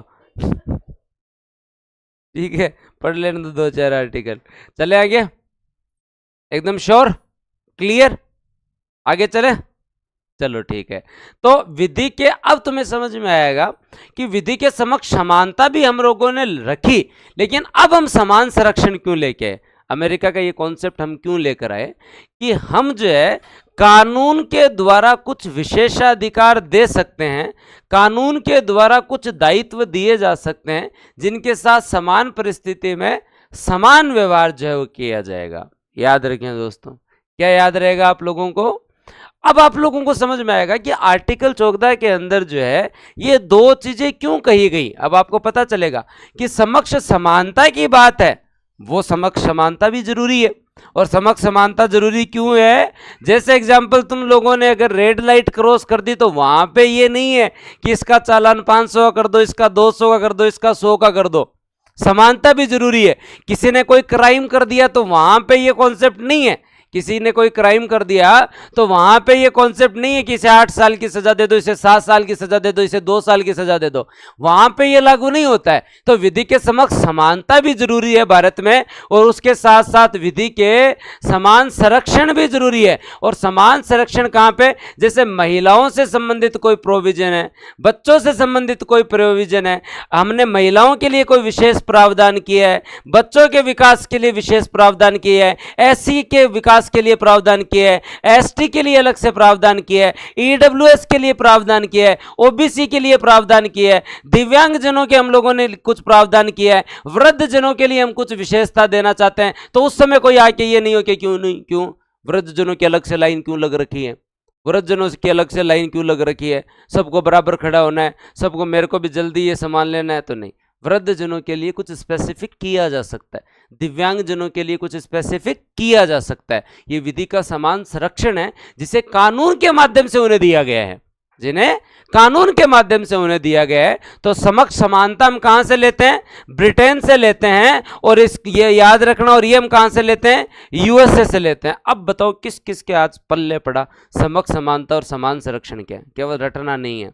अगर मैं ये एग्जाम्पल नहीं हो ना, तो जिस तरीके से आर्टिकल 13 का सब आर्टिकल 4 नहीं समझ में आता, वैसे ये 14 भी बस जनता रटे फिर रही है, समक्ष समानता समान संरक्षण ब्रिटेन से लिया है, यूएसए से लिया है, इसको समझो तो सही यार, थोड़ा सा समझो। आ रही है दिमाग में बात बेटी, पॉलिटी का इंटरेस्ट बढ़ता जा रहा है। हाँ, कईयों को लगा होगा सर मूल अधिकार भी ऐसे धड़ाधड़ चलेंगे और सर हाथों हाथ याद करवा देंगे और 35 तक पहुंच जाएंगे। आर्टिकल 12, 13, 14 में तुम लोगों ने 58 मिनट ले लिए। आर्टिकल 12, 13, 14 में तुम लोगों ने 58 मिनट ले लिए, और ये 58 मिनट लेना लाजमी था, जायज था, लेनी जरूरी थी, लेनी जरूरी थी, नहीं तो काम बैठता ही नहीं, समझ ही नहीं आता। अब चलो मैं आर्टिकल 15 में चले। अब दोस्तों हम आर्टिकल 15 में चलते हैं, पर उसके सामने एक चीज़ याद रखना, विधि के समक्ष समानता के जो है वो अपवाद भी कुछ है। जैसे राष्ट्रपति और राज्यपाल के पास बहुत सारे विशेषाधिकार है, संसद और विधायकों के पास बहुत सारे विशेषाधिकार है, विदेशी राजदूत एम्बेसडर हमारे पास आते हैं, उनके पास भी बहुत सारे विशेषाधिकार है। तो कुछ अपवाद भी है जो पॉलिटी में हम आगे पढ़ेंगे। अब आर्टिकल 15 पे चलते हैं, है ना, एक बार समझ में आ गया, हम नहीं भूलेंगे। चलो चलो चलो चलो चलो आगे बात करते हैं, आगे बात करें। हाँ, विधि के समक्ष समता के भी कुछ अपवाद हैं, और वो अपवाद के एग्जाम्पल मैंने क्या दिए, हमारे यहाँ राष्ट्रपति को थोड़े विशेषाधिकार है, तो जायज बात है भाई, पद पे है। राज्यपाल को विशेषाधिकार है, जायज बात है। आप देखते हो आपके यहाँ दूतावास में जैसे कोई अमेरिका का आदमी यहाँ आया हुआ है एम्बेसडर के रूप में, या पाकिस्तान का आदमी आया हुआ है, वो क्राइम कर दे तो भी उसे हम सीधा का सीधा रवाना कर देते हैं, जेल में नहीं डालते। हाँ, उसके द्वारा वो कोई खुफिया काम कर दे या कुछ ऐसा उससे जो हो जाए तो उसे हम जेल में जनरली नहीं डालते हैं, उसे हम सौंप देते हैं कि भाई तू चल यहाँ से रवाना हो, यहाँ से रवाना हो। तो उसे थोड़े बहुत अपवाद दिए गए। आपको पता होगा जब आप पढ़ते हैं तो संसद के अंदर सांसद और विधायकों को कुछ विशेषाधिकार है, उनके द्वारा बोली गई किसी बात को न्यायालय में नहीं ले जाया जा सकता, उनके द्वारा बोली गई किसी चीज को न्यायालय में नहीं ले जाया जा सकता, तो उन्हें भी कुछ प्राप्त है। पर अब 12, 13, 14 किसे किसे क्लियर है? अब मैं 15, 16, 17, 18 याद करवाता हूं। 15, 16, 17, 18 याद करवाता हूं। क्लियर? श्योर? चले आगे। चलो तो अब बात करते हैं आर्टिकल 15 के अंदर। आर्टिकल 15 कहता है धर्म, मूल, वंश, जाति, लिंग और जन्म स्थान के आधार पे दोस्तों जो है वो किसी भी व्यक्ति के साथ जो है वो कोई भेदभाव नहीं किया जाएगा। किसी भी व्यक्ति के साथ जो है वो कोई भेदभाव नहीं किया जाएगा। इसके बारे में हम चर्चा कर लेंगे कि किसके साथ जो है वो क्या भेदभाव नहीं किया जाएगा। हाँ, यहाँ निवास की बात नहीं है। कितने दोस्तों? 5 आधार के आधार पे। हम फिर 15 को भी कईयों में बांट के पढ़ेंगे, लेकिन आप लोग याद रखें आपके यहाँ पे कि ये जो है क्या बोल रहे, धर्म के आधार पे। यहाँ रोजगार की बात नहीं है। यहाँ दोस्तों जो है वो रोजगार की बात नहीं है। हाँ, यहाँ जो है वो रोजगार की बात नहीं है। धर्म के आधार पे, किसी के वंश के आधार पे, जाति के आधार पे, जेंडर के आधार पे, बर्थ पैलेस के आधार पे कोई भेदभाव नहीं किया जाएगा। यह आपका इसकी हेडिंग है। ये इसकी क्या बेटा जी? ये इसकी हेडिंग है। अब हम पढ़ेंगे 15(1), 15(2), 15(3), 15(4), 15(4 का 1, 15(4 का 2, फिर 15(5), फिर 15(6). अब हम पढ़ेंगे एक एक को। ये आपकी क्या है? इस आर्टिकल की हेडिंग है। ये आपके 15वें आर्टिकल की हेडिंग है। कि हेडिंग क्या है? धर्म, मूलवंश, जाति, लिंग तथा जन्म स्थान के आधार पे विभेद का प्रतिषेध, मतलब भेदभाव का प्रतिषेध। अब 15(1) क्या कहता है? राज्य द्वारा नागरिकों के साथ धर्म, मूलवंश, जाति, लिंग, जन्म स्थान इनमें या इनमें से किसी भी एक आधार पे भेदभाव नहीं किया जाएगा। इन 500 के आधार पे और इनमें से किसी भी एक, ना धर्म के आधार पे, ना मूलवंश के आधार पे, ना जाति के आधार पे, ना लिंग के आधार पे, ना जन्म स्थान के आधार पे कोई भेदभाव नहीं किया जाएगा। कोई जो है वो भेदभाव नहीं किया जाएगा। बताओ किस किस को क्लियर? पहली चीज क्लियर है, कोई भेदभाव नहीं किया जाएगा। कोई भेदभाव जो है वो दोस्तों जो है वो नहीं किया जाएगा। पहला क्लियर? एक बार सभी लिखें कमेंट सेक्शन में, धर्म, मूलवंश, जाति, लिंग, जन्म स्थान के आधार पे जो है वो कोई भेदभाव नहीं किया जाएगा। एकदम डन। 15(2) क्या कहता है? नागरिक के साथ किसी दुकान, सार्वजनिक भोजनालय, होटल, सार्वजनिक मनोरंजन के स्थान में प्रवेश कर के आधार पे भेदभाव नहीं किया जाएगा। स्थानों में प्रवेश करने पे भेदभाव नहीं किया जाएगा। कुएं, तालाब, घाट, सड़क आदि के उपयोग में भी भेदभाव नहीं किया जाएगा। याद रखना, ये भी बहुत तकड़ी बात लिखी है संविधान निर्माताओं ने। कोई कह दे कि भाई केवल और केवल जो है वो राज्य भेदभाव नहीं करेगा, हम कर देना, बेटा जी तुम भी नहीं कर सकते। ना कोई दुकान वाला बोल सकता है कि मैं इस धर्म के आदमी को तो सामान दूंगा, इसको नहीं दूंगा। ये तो फिर मूल अधिकार का हनन है। ना कोई रेस्टोरेंट वाला बोल सकता, सार्वजनिक भोजनालय के अंदर सब आते हैं, चाहे आपका जो है ना कोई मतलब ऐसे मान ले कि कोई कंपनी है, या मतलब मान लो आपके यहाँ पे डोमिनोज वाले हैं, वो कहते नहीं हम तो इनको ही जो है पिज्ज़ा देंगे और इनको नहीं देंगे। ये नहीं चलेगा, ये इंडिया है और यहाँ पे जो है वो आपको समानता का अधिकार है। यहाँ कोई होटल वाला बोल दे, जैसे ताज होटल वाला बोल दे हम तो जो है वो इनको ही जो है वो दोस्तों जो रूम देंगे, ना ना ना ना ना, ऐसे नहीं चलेगा, ऐसे जो है वो नहीं चलेगा। हाँ, उसके साथ चाहे मंदिर हो, चाहे मनोरंजन हो दोस्तों, सार्वजनिक मनोरंजन के स्थान है, सिनेमा हॉल वाला बोल देंगे मैं तो मूवी इनको ही दिखाऊंगा, इनको नहीं दिखाऊंगा, तो रहने दे, फिर मूवी दिखाने बंद करनी तेरी, इस मूवी को बंद कर ले, ये फिल्म हम बंद कर देंगे। ऐसा नहीं हो सकता।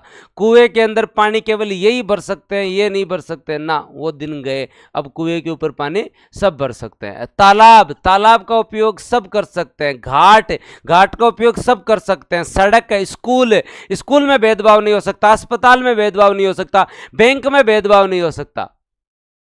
ठीक है, तो संविधान निर्माताओं ने केवल ऐसे ही नहीं है, उन्होंने हर उस चीज का डाउट क्लियर किया है जो आगे आके डाउट बन सकता है। आगे आके जो है वो डाउट बन सकता है कि जो है वो नहीं ऐसे भी भेदभाव, उनसे जितना हो सका उन्होंने क्लियर करने की कोशिश की। बताओ, अच्छा किया ना उन्होंने।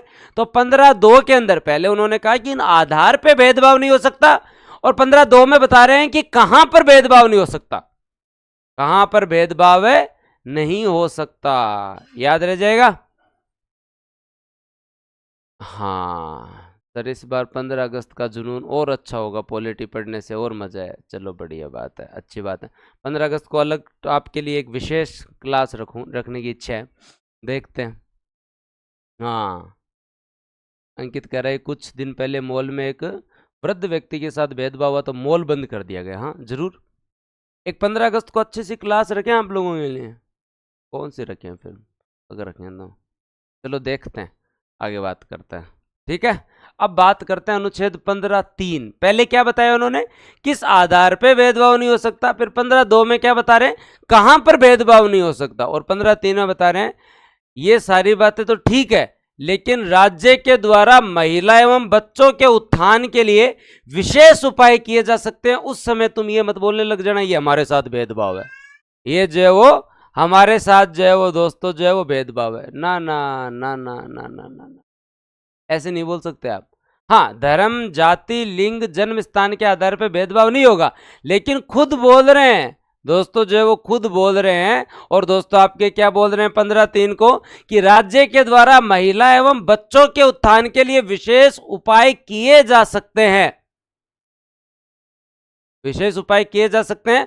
और उस समय तुम लोग जो है, उस समय तुम लोग जो है वो क्या नहीं कर सकते, उस समय तुम ये नहीं बोल सकते कि ये तो जो है वो ऊपर वाली बात की विरोधी बात लग रही है। अगले लिख रहे हैं इसके अंदर महिलाएं एवं बच्चों के लिए विशेष उपाय किए जा सकते हैं। बताओ किस किस को क्लियर है, एकदम क्लियर है, पक्की बात है। फिर चलूं मैं 15(4) में। अब ये 3 चीज तो हमारे मूल संविधान में है, अब हम 3 चीज जोड़ेंगे, वो है 15(4), 15(5), 15(6). 15(4), 15(5), 15(6), 1, 2, 3 तो क्लियर है, भेदभाव नहीं किया जा सकता। 2 में यहां पर नहीं किया जा सकता, 3 में महिलाएं एवं बच्चों के लिए विशेष उपाय किए जा सकते हैं, किए जा सकते हैं। अब आगे चलते हैं और बात करते हैं 15(4) क्या कहता है। 15(4) कहता है कि राज्य के द्वारा सामाजिक रूप से पिछड़े हुए, शैक्षणिक रूप से पिछड़े वर्ग या एससी या एसटी के उत्थान के लिए विशेष उपाय किए जा सकते हैं। पहले संविधान संशोधन में यह लिखा जाता है।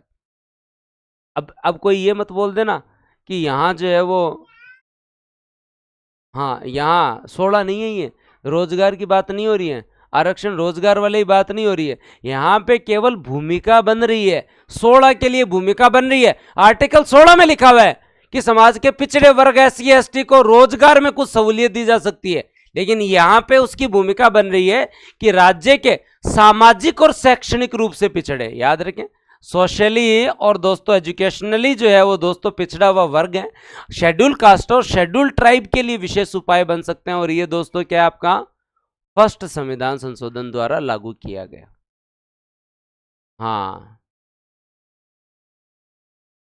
अब फिर बाद में टेंशन हो गई अल्पसंख्यक वालों को। अल्पसंख्यक वालों को क्या टेंशन हुई कि जब शैक्षणिक और सामाजिक रूप से पिछड़े वर्गों को जब हमारे यहाँ पे शैक्षणिक संस्थाओं के अंदर जो है वो क्या दिया जाएगा, क्या पहले डाउट क्लियर किया। हाँ, डाउट क्लियर करना जरूरी भी बनता है। 15(4) में ये कहा गया कि दोस्तों 15(4) के अंदर ये कहा गया आपके यहाँ कि ओबीसी, एससी, एसटी इनके लिए जो है वो विशेष प्रावधान किए जा सकते हैं। तो अब प्रावधान किए जा सकते हैं तो इसका मतलब इनके लिए कुछ ना कुछ किया जाएगा, वो हम 16(4) में करेंगे कि इन्हें रोजगार में सहूलत मिलेगी, सारी चीज है। अब यहाँ पे एक डाउट आ गया, और यहाँ डाउट आया कि इनके लिए जो प्रोविजन करेंगे वो दोस्तों आपके यहाँ यूनिवर्सिटी में, स्कूल के अंदर, उनके अंदर हम इनके लिए कुछ विशेष सीट रखेंगे। तो फिर बाद में टेंशन किसके आई, टेंशन आई अल्पसंख्यक वर्ग के। किसके आई, अल्पसंख्यक वर्ग की कोई यूनिवर्सिटी है, शिक्षण संस्था है, क्या उसमें भी एससी एसटी ओबीसी को आरक्षण मिलेगा क्या। तो फिर किसी ने कहा कि सर ये एससी एसटी ओबीसी वाला आरक्षण है, ये तो अल्पसंख्यक वाले में क्या मतलब हुआ। मान लो अगर कोई संस्था जो है वो अल्पसंख्यक वर्ग की कोई संस्था है, उनकी कोई जो है वो स्कूल और यूनिवर्सिटी है जो केवल अल्पसंख्यक वर्ग के अलग से है, ठीक है, तो वहाँ पे भी क्या ये प्रोविजन होगा क्या नहीं होगा, वहाँ आवश्यकता नहीं है इसकी। सामान्य केंद्र एवं राज्य सरकार या उनकी वित्तपोषित संस्थाओं में जो है वो व्यवस्था है कि ये सीटें जो अलग से SC ST OBC के लिए है, लेकिन अल्पसंख्यक के लिए कोई आवश्यकता है क्या? तो ये अलग से मेंशन किया गया, क्योंकि अल्पसंख्यकों को खुद के अधिकार है हमारे यहाँ पे, तो अलग से मेंशन किया गया कि शैक्षणिक एवं सामाजिक रूप से पिछड़े वर्ग SC ST के उत्थान के लिए केंद्र एवं निजी शैक्षणिक संस्थाओं के अंदर जो है वो हम प्रावधान करेंगे। लेकिन दोस्तों जो है इन वर्गों को जो विशेष प्रावधान मिला है वो अल्पसंख्यक शैक्षणिक संस्थाएं इसमें सम्मिलित नहीं है। ये हमने 93वें संविधान संशोधन के द्वारा डाला, ये हमने 93वें संविधान संशोधन के द्वारा डाला। और क्या याद करवाया दोस्तों, क्या याद हुआ आप लोगों को? 15/4 से 15/5 का डाउट क्लियर कर रहे हैं पहले से, 15/4 से 15/5 का डाउट क्लियर कर रहे हैं। कल को डाउट हो जाए बिना मतलब का, कल को जो है वो डाउट हो जाए बिना मतलब का, और वो डाउट क्लियर होना जरूरी है, वो डाउट क्लियर होना जरूरी है। और क्या देखो 15(1) में क्या कहा उन्होंने, 15(1) में उन्होंने कहा कि इस आधार पे भेदभाव नहीं होगा, क्या जायज बात है जी। 2 में उन्होंने क्या कहा, इस जगह भेदभाव नहीं होगा, क्या जायज बात है जी। 3 में उन्होंने क्या कहा, महिला एवं बच्चों से संबंधित विशेष प्रावधान करेंगे। फिर पहले संविधान से क्या कहा, बैकवर्ड क्लास SC और ST के लिए प्रोविजन करेंगे। 5 में क्या कहा, इनके लिए जो प्रोविजन होगा वो अल्पसंख्यक संस्थाओं में नहीं होगा, अल्पसंख्यक संस्थाओं में नहीं होगा। बताओ जायज बात था, क्लियर रिदम बन रहा है? हाँ, बैठ रही है दिमाग में धीरे धीरे धीरे धीरे, ये दिमाग में तभी बैठता है जब धीरे धीरे बैठता है, नहीं तो ये आर्टिकल 15, आर्टिकल 16 और आर्टिकल 19 करने को RS की तैयारी सब कर रहे हैं। एक बार कोई भले मानस ने खड़े होकर के पूछ ले, हाँ, तो वो जो हाथों हाथ आगे से कोई तुमसे जो है ना गांव में से हवाबाजी करेगा, RS की तैयारी करूँ, RS की तैयारी करूँ, RS की तैयारी करूँ, तो क्या भाई तू ठीक है यार, तन मान लिया मैं, तू RS की तैयारी करे, तो बस केवल एक आर्टिकल 15 समझा दे ठीक है। और मैं एक दिन कदे यूट्यूब पर जाके भी माता पिता ने भी संबोधित करशूँ, जो पेरेंट्स हैं उनको भी मैं संबोधित करूंगा, और उनको भी मैं बोलूँगा कि आपके बच्चे अगर तैयारी कर रहे हैं तो आप ज़्यादा कुछ नहीं पूछ सकते, तो उनसे बस 2-3 चीज़ ही पूछ लो कि आर्टिकल 15 को कम्प्लीटली समझा दे भाई। तो पहले कई दिन हो गए तेरे को जयपुर बैठे हुए, कई दिन हो गए तेरे को जयपुर बैठे हुए, हाँ ऐसे काम नहीं चलेगा। 12 में राज्य की परिभाषा, 13 के अंदर विधि की बात है, 14 में समक्ष समानता समान संरक्षण है। तो क्या याद रखना आपको, आर्टिकल 15(5) फिर समझिए। 15(4) में क्या कहा गया संतोष जी, कि हम समाज के सामाजिक एवं शैक्षणिक रूप से पिछड़े हुए वर्ग SC ST के लिए विशेष प्रोविजन करेंगे। इन लोगों को केंद्र या निजी संस्थाओं के अंदर जो है वो दोस्तों इनके लिए विशेष प्रावधान होगा। एडमिशन लेते हैं तो बोलते हैं ना सीट्स होती हैं, लेकिन अल्पसंख्यक शैक्षणिक संस्थाओं में ये लागू नहीं होगा, अल्पसंख्यक शैक्षणिक संस्थाओं में लागू नहीं होगा। ये पहले संविधान संशोधन से जोड़ा, ये 93 से जोड़ा। डन। अब 15(6) क्या है, 15(6) भी हाल ही में ताजा तो जुड़ा है, तुम लोगों को पता होगा। 15(6) क्या है दोस्तों, याद रखना। 15(6) दोस्तों जो है वो क्या याद रखना, याद रखें दोस्तों कि आपके यहाँ 15(6) से तात्पर्य क्या है। 15(6) से तात्पर्य है आर्थिक रूप से कमजोर वर्ग के नागरिकों के लिए भी विशेष उपबंध किए जाएंगे। EWS का आरक्षण आता है ना, वो आरक्षण तो 16(6) में आएगा, लेकिन उसका आधार कहाँ बनता है, 15(6) में। राज्य जो है वो दोस्तों क्या करता है, EWS आर्थिक रूप से पिछड़े वर्ग के लिए भी विशेष उपाय कर सकता है।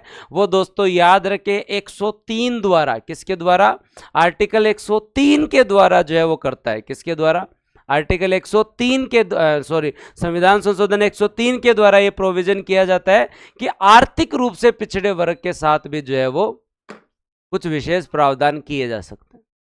अब मैं फिर कह रहा हूं, यहां आरक्षण की बात नहीं है, आरक्षण की पूरी बात 16 में मिलेगी, आरक्षण की पूरी बात 16 के अंदर मिलेगी। देखना तुम लोग 16(4) के अंदर पिछड़े वर्ग को सरकारी सेवाओं के अंदर जो है वो कुछ किया जा सकता है, और उसके बाद में जब देखोगे आप यहाँ पे 16(6) में EWS को सरकारी वर्ग में आरक्षण, 15 जो है वो दोस्तों, शिल्पा जी एकदम समझ में आ गया, मैं फिर समझा देता हूं आपको। 15 के अंदर जो है वो ये कहा गया है, 15(1) के अंदर ये कहा गया है इस आधार पे भेदभाव नहीं होगा। 15.2 में ये कहा गया है इस जगह भेदभाव नहीं होगा। 15.3 में ये कहा गया है महिला एवं बच्चों के साथ बाल विकास के लिए विशेष प्रावधान किए जा सकते हैं। 15.4 के अंदर पहले संविधान संशोधन द्वारा किया गया कि आपके पिछड़े वर्ग एससी या एसटी के लिए विशेष उपाय किए जा सकते हैं, विशेष प्रावधान किए जा सकते हैं, विशेष प्रावधान किए जा सकते हैं। 15.5 के अंदर ये कहा गया इनके लिए जो विशेष प्रावधान करोगे वो दोस्तों आपके यहाँ केंद्र और राज्य की शैक्षणिक संस्थाओं में होंगे, लेकिन अल्पसंख्यक शैक्षणिक संस्थाओं में नहीं होंगे। अल्पसंख्यक शैक्षणिक संस्था के अंदर है, इनके लिए आप अलग से सीट नहीं रख सकते। अल्पसंख्यक शैक्षणिक संस्था में ये चीज लागू नहीं होगी, क्योंकि हमारे यहाँ अल्पसंख्यकों के अधिकारों का जो है वो दोस्तों संरक्षण भी जरूरी है। कि आप जाके बोलो कि सिख समुदाय के लिए कोई जो है वो अलग संस्था है, उसके अंदर आप ले जाके जो है वो इनको आप आरक्षण नहीं दे सकते, वहां ले जाकर आप जो है वो एडमिशन नहीं दे सकते। आप बढ़िया तरीके से राजस्थान यूनिवर्सिटी में, जोधपुर यूनिवर्सिटी में, आपके अजमेर यूनिवर्सिटी में, डूंगर कॉलेज में, सब में अलग प्रोविजन है। माइनॉरिटी का मतलब क्या है कि आप मुस्लिम कोई संस्था है या कोई सिख संस्था है, ईसाई संस्था है, पारसी संस्था है, जैन संस्था है, वहां उनके जो है वो दोस्तों स्कूल है या उनका कोई कॉलेज है, उसके अंदर ले जाके दोस्तों आप, चाहे अलीगढ़ मुस्लिम यूनिवर्सिटी हो, उनके अंदर ले जाके आप जो है वो इसको जो है वो लागू नहीं कर सकते। अंडरस्टूड? अल्पसंख्यक शैक्षणिक संस्थाओं के अंदर है ओबीसी, एससी, एसटी और इनके लिए जो प्रावधान किए गए हैं वो उस पर लागू नहीं होंगे, क्योंकि हमारे संविधान के आर्टिकल 29 और 30 जो है वो माइनॉरिटीज को भी राइट देता है ना। और 15(6) क्या बोलता, तो ये कौन से संविधान संशोधन से जोड़ा? 93 से। और अब 103वें संविधान संशोधन से हमने जोड़ा 15(6) कि आर्थिक रूप से इकोनॉमिक वीकर सेक्शन के लिए भी कुछ विशेष उपाय किए जा सकते हैं, विशेष उपाय किए जा सकते हैं। बताओ, ये याद करो सारे विशेष उपाय किए जा सकते हैं।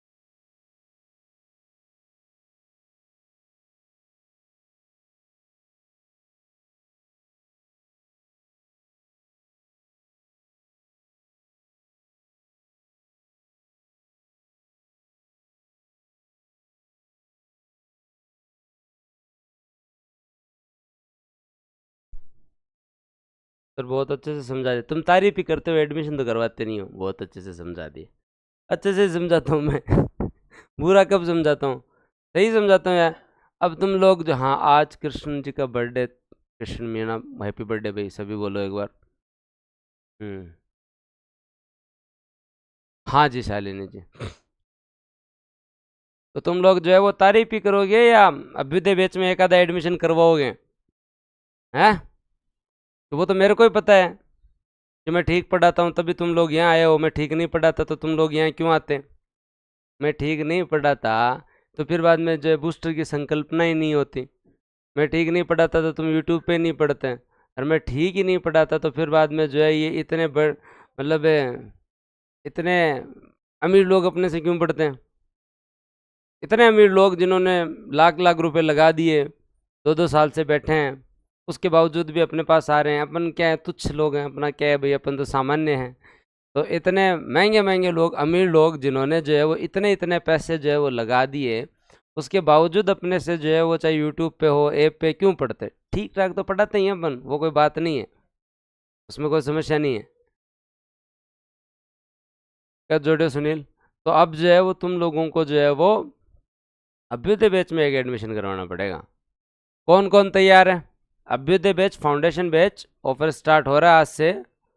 हाँ बताए हुए हैं, पूरा पूरा शेड्यूल डाला हुआ है टेलीग्राम पे, आप लोग देख सकते हैं, और ऐप पे भी डाला हुआ है शेड्यूल।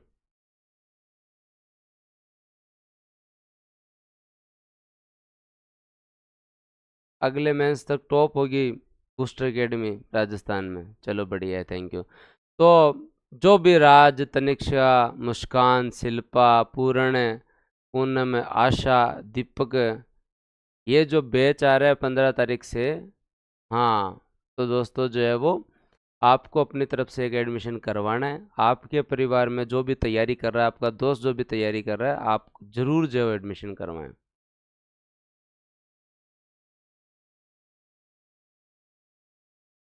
चलो आगे चलें। चलो बात करते हैं, आगे ध्यान देते हैं। हाँ, क्या चाहिए? हैं? हम्म। अभ्युदय बैच में पढ़ेंगे? चाय नहीं है ये, चलो।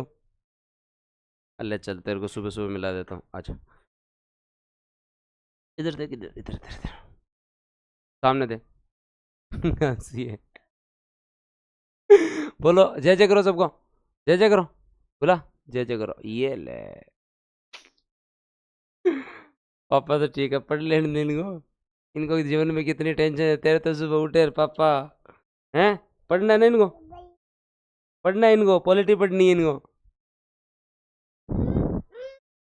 जाएगी वापस, वापस मिलेगी ले। क्या चाहिए?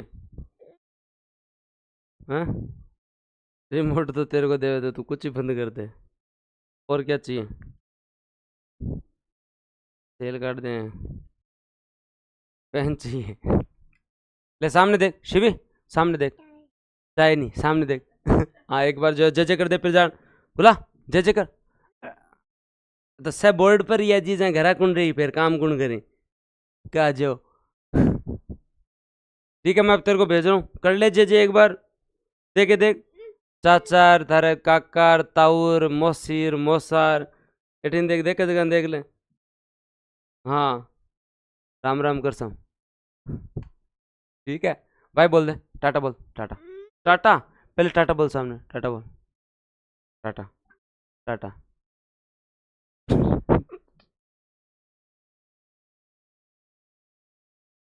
हाँ, अब आर्टिकल 16 की तरफ चलते हैं। अब आर्टिकल दोस्तों जो है वो, हाँ 16 की तरफ चलते हैं। ताऊ कौन की कोई भाई, अब अपने तो एक्स सर्विसमैन भी खूब पढ़ते हैं ना यार, ऐसी क्या बात हुई, तुम लोग दिल पे मत ले लेना। ओके, चलो अब जो है वो ध्यान देते हैं। और ध्यान देते हैं, अब आर्टिकल 16 की तरफ चलें। ओके, चलो फिर आगे चलते हैं। अब आर्टिकल 16 के बारे में चलते हैं, और दोस्तों आर्टिकल 16 के बारे में थोड़ा सा पढ़ते हैं। और तुम बोलो तो शाम को पढ़ लें आर्टिकल 16 के बारे में, अगर जल्दी नहीं है तो। आज के लिए इतना बहुत है, फिर बाद में और क्या। शाम को फिर खींच लेंगे इस क्लास को, आज करवा देंगे मूल अधिकार, कैसे भी करवाओ भले। शाम को पढ़ लें, दिन में एक क्लास और लगा देता हूँ, और क्लासें भी लगनी है 10 बजे से। फिर आप सब टीचर की क्लास बंद नहीं करवा सकते, फिर बोलेंगे गुरुजी आप क्या ऐसे, ये कोई बात थोड़ी हुई, आप ही आप लोग में सारी क्लास। शाम को एक क्लास और लेते हैं, आज यूट्यूब पे वैसे भी छोटी क्लास होगी, तो शाम को एक क्लास 9:30 बजे और रखते हैं, ठीक है। एक इवनिंग में क्लास रखते हैं। ओके भाई, धन्यवाद, जय हिंद, राम राम।